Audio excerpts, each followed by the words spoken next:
Good morning, everybody. I can see all of our attendees are filing through the doorway of our digital queue here, joining us for this morning's presentation of Meds Ed, sponsored by the CareOregon Pharmacy Department. My name is Paul Carson, Training and Development Specialist with CareOregon. We have quite a few more content blocks coming for Meds Ed in the months to come, but as we move into the fall, we're trying something a little different.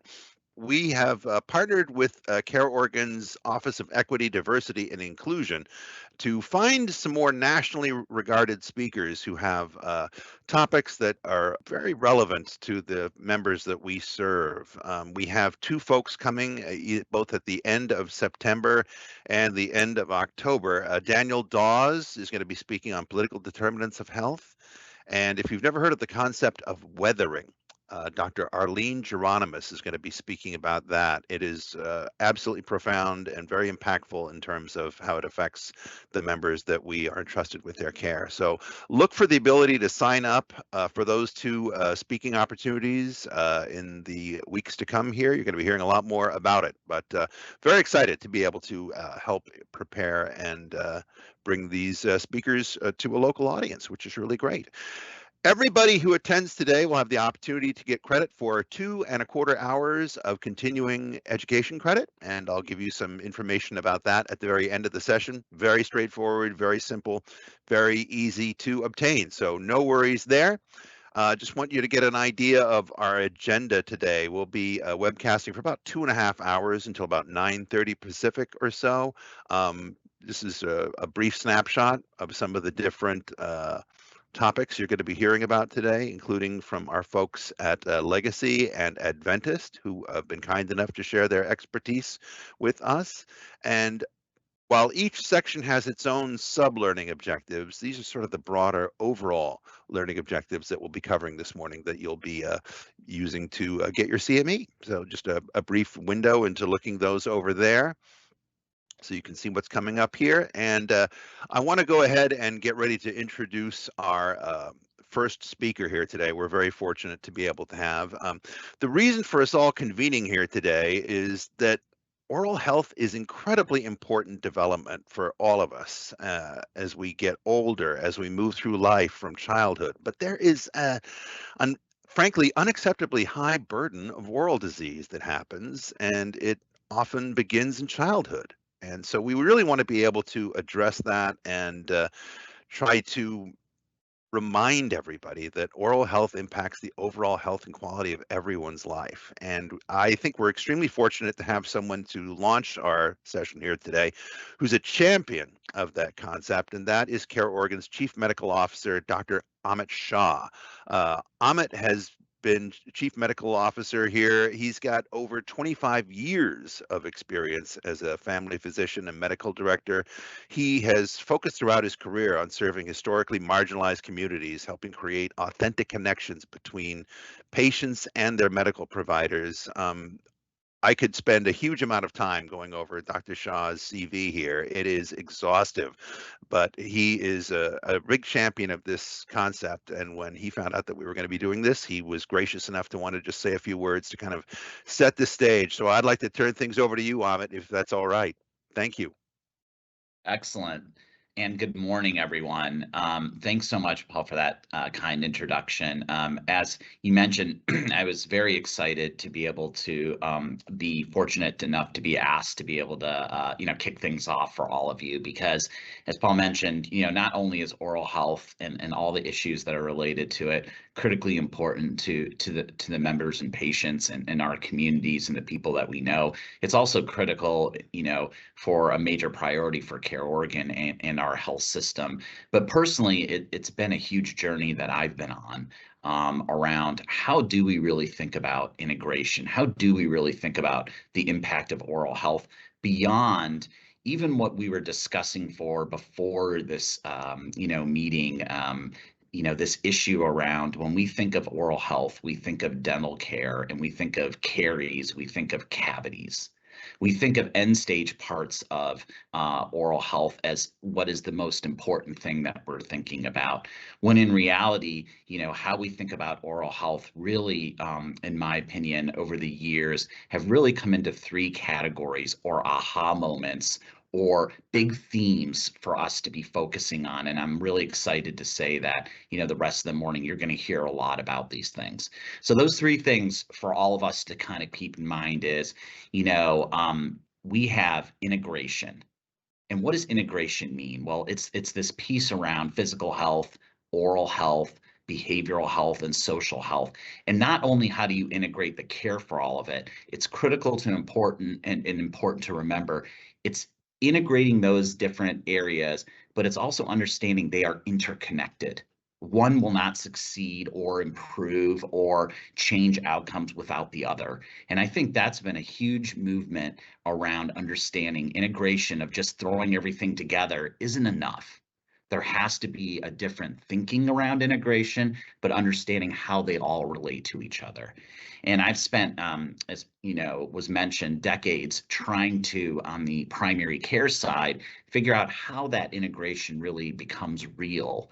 And then that integration part on the health plan side, Medicaid side, dually eligible plan side, and what we do at CareOregon, trying to figure out on that perspective of how do we make that integration from a benefit perspective real. So I think you'll see today that there's a tremendous opportunity around understanding what integration means. And it's not just oral health is important, behavioral health is important, physical health is important. It is how do they relate to each other, and their interconnectedness makes it possible to improve the health of the population. So first theme is really that integration and a deeper understanding of it. What we see is to understand how they interconnect. The second major theme is really the impact of oral health on health outcomes. Once again, if we see the world as, oh, I have a toothache, which means I go in and see someone and they fill it, my cavity, and that's it. We're missing the boat of the tremendous impact that oral health has, not only, as we think of the arc of life, we're thinking all the way into, from conception all the way into, the latter years of our life. And what does that health continuum look like in oral health? And what does it relate to the health outcomes? So what am I talking about? Well, look at the slide that we see here. And these are just a highlight of a few studies that are out there that are clear, crystal clear on the evidence around the impact that oral health and oral health care has on chronic disease improvement. And I think that's a different thinking than what we had before, that I have a toothache, here's a cavity, I get it treated, I'm done. It is good oral health, preventative oral health, managing the disease burden and the bacterial burden that we have, and good oral health can lead to improved outcomes. You can see an association of diabetes and periodontal disease. You could see that often good oral health in some cases have just as much efficacy of reducing hemoglobin A1C in diabetes as the medication we prescribe. Think about that. You go in and get your good oral health, and it is improving the glucose control almost better than some of the medications that we have out there. So these are the kind of things in the evidence that we need to do a better job of bringing that evidence to our practice to understand that second theme, that outcomes health outcomes for chronic diseases can be significantly improved when we are managing oral health and doing the right things around it. And it's not just about how oral health can slow down or stop the worsening of chronic disease. It's also about how it improves the management of chronic disease. And I think you're going to see some of that theme, when you think of looking at the articles that are out there. So first theme, integration. Second theme, the impact that oral health has on health outcomes, and health outcomes around chronic diseases, not only stopping the worsening of progression, but also improving and slowing that progression and creating overall health. The third theme really is around prevention. And prevention's a big term, when we think about all of this stuff, but I like to look at it as being the upstream parts that oral health plays. And this is where I think we open the door to when we think about oral health being more than just the end stage disease that we're all used to managing around gum health or a cavity. And a clear example of that is when we think about pediatrics and we think about prenatal and we think about pregnancy and we think about these areas where the impact of good oral health can improve the outcome, starting off in life in the best way possible. And that is around disease progression I talked about. It's around integrating the healthcare. It's around improving the overall body health. That the mouth is just as important as any other organ system or health system that we need to improve. But the really critical part, and you'll see in this side, is its impact on and its relation to social determinants of health. And I think most people say to themselves, what does oral health have to do with social determinants of health? And I think what we wind up seeing is that the impact and linkage between the two are beyond significant. So you could see a few articles on here around the impact of oral health on academic performance, especially for at-risk populations. And if you put those two pieces together, you realize the significant impact of oral health, that if good oral health for pediatrics, prevention tactics around oral health can actually improve kindergarten readiness and actually improve academic performance, which results in higher graduation rates, which then leads to a whole series of different kinds of life improvements that are well beyond just the management of a disease and or filling a cavity that you have when you saw the dentist. And I think that social determinants part are really critical. You can see policy and social determinants of children's oral health and health disparities, and more focus on this aspect that by improving oral health, addressing oral health, doing all the good health care that needs to happen, starting in the very beginning, in pregnancy, at the very beginning, in utero, start from there in the whole arc of life, you see that you can mitigate several social determinants and, more importantly, some of the risk factors that exist around that.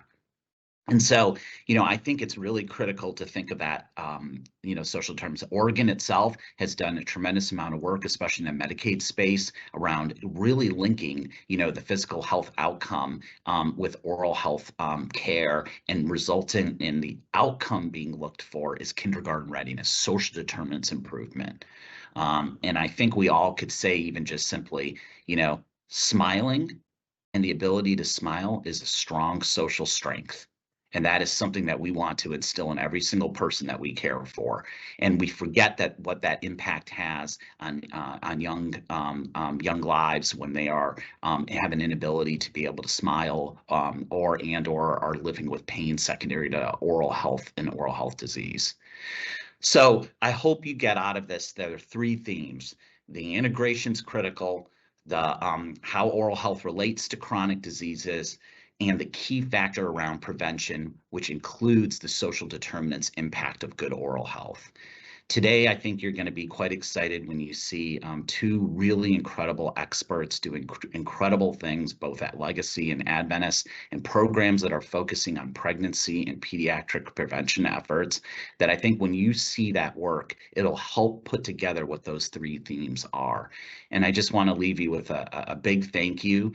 It's been a great opportunity for me to be able to share with you both those lessons learned around those themes that I've had, but sharing with all of you how critical it is for us to think about the evidence that's out there around good oral health, to think about the programs that you're going to hear about, and how we can be able to do that and treat that as a huge priority that will create long-standing health outcomes that we all are looking for, including that lifestyle, social integration, and addressing the social health.